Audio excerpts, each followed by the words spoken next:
I'm Dipen Shah, Director at Prime Margo Group. So we are a group which is involved into extrusion business, pre-extrusion as well as post-extrusion activities. We are into automation, conveying, mixing, and extrusion.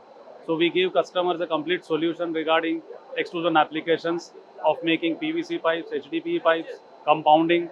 Then a lot of our equipment also goes into rotomolding. We have pulverizing and grinding equipment also, which goes into these kind of solutions. So we are basically a complete solution provider for extrusion machinery, and all our three group companies contribute to sizably to the plastic industry, and it will be our pleasure to continue serving the plastic processors. Thank you.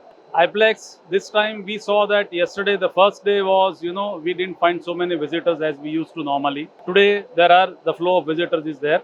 But at the same time, I would comment that, the layout of the hall in such a way that the hangar hall access is not that, that the visibility is not there. So most people, we don't find coming right up to the hangar. So this is an area of concern which I think the organizer should also consider while they plan next time. Thank you.